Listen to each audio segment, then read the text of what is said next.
श्री गुरुचरित्र अध्याय 31. पतिव्रतेचा आचारधर्म. ओम श्री गणेशाय नमः.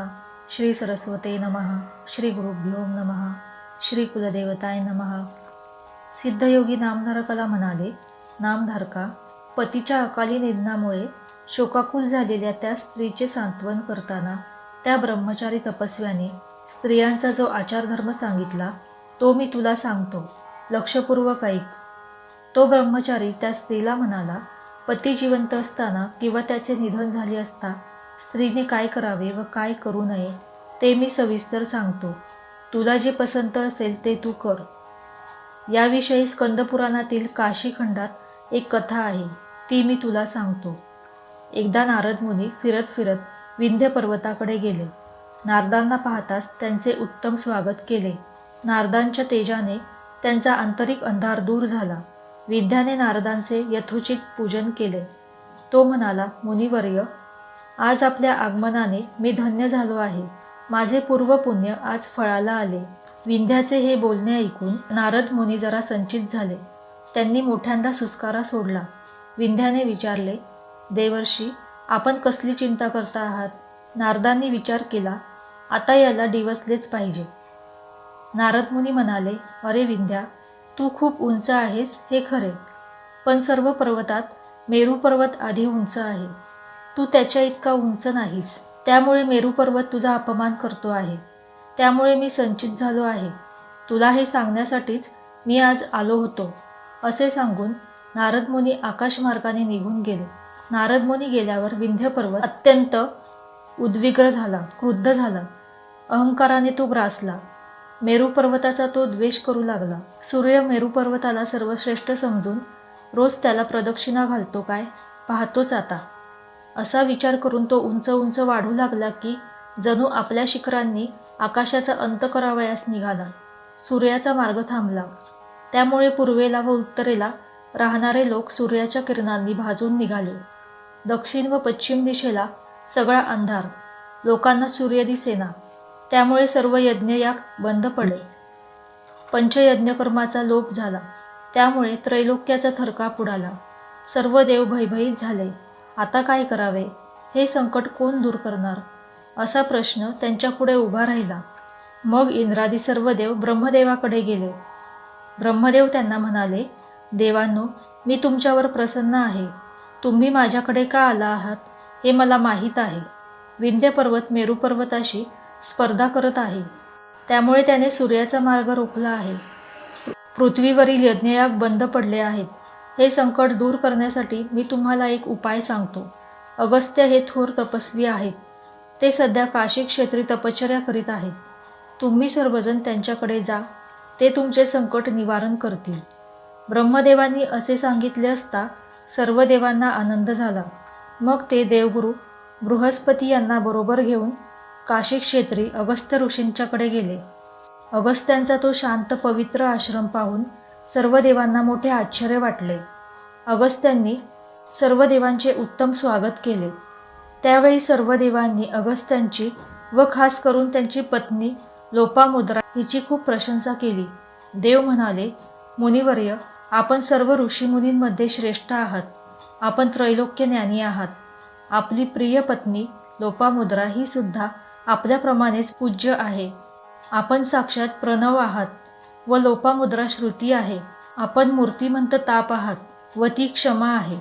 बृहस्पती म्हणाले, पूर्वीच्या काळी अनेक पतिव्रता होऊन गेल्या, पण त्यातील कोणीही लोपामुद्रेसारखी झाली नाही. अरुंधती, सावित्री, अनुसया, शांडिल्य पत्नी लक्ष्मी, पार्वती, स्वयंभू मुनीची पत्नी शतरूपा, मेनका, ध्रुवमाता, सुनीता, सूर्यपत्नी संज्ञा, अशा अनेक पतिव्रता होत्या. पण त्या सर्वांपेक्षा आपली पत्नी लोपामुद्रा अधिक श्रेष्ठ आहे.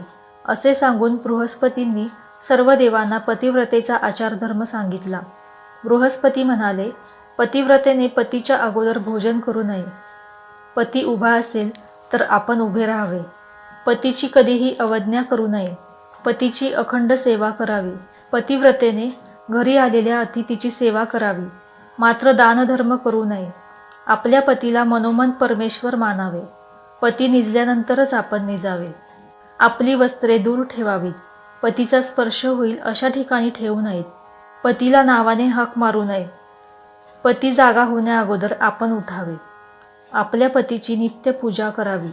पती घरी असताना साजशृंगार करावा, पण पती परगावी असताना साजशृंगार करू नये.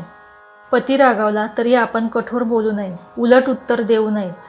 पती बाहेरून घरी परत आला असता पतिव्रतेने हातातील काम बाजूला ठेवून त्याला सामोरे जावे. त्याला काय हवे नको ते विचारावे. पतीला विचारल्याशिवाय घराबाहेर जाऊ नये. जावे लागले तर परपुरुषाचे मुखावलोकन करू नये.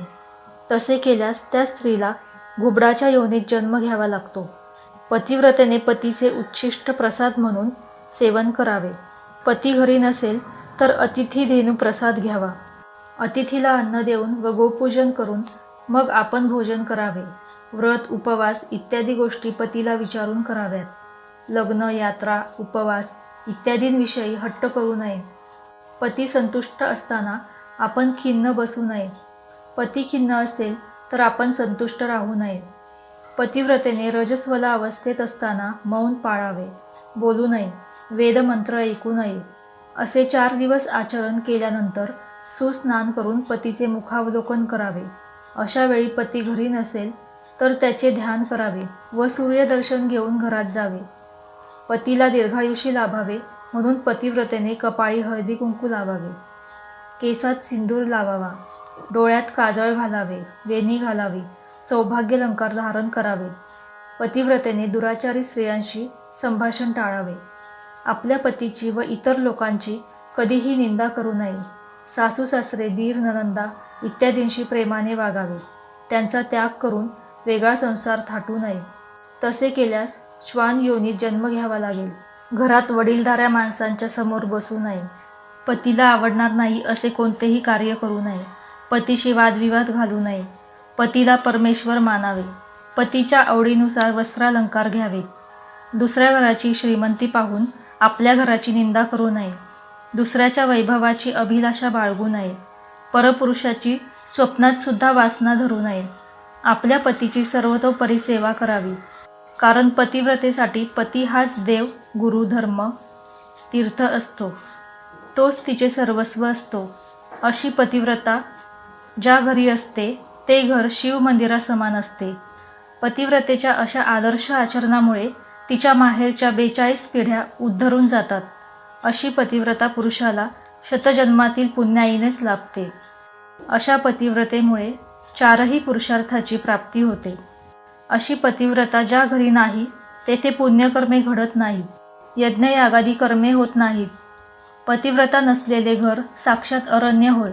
अशी पतिव्रता ज्याला लाभते त्याच्या हातून सर्व प्रकारची पुण्यकर्मे घडतात.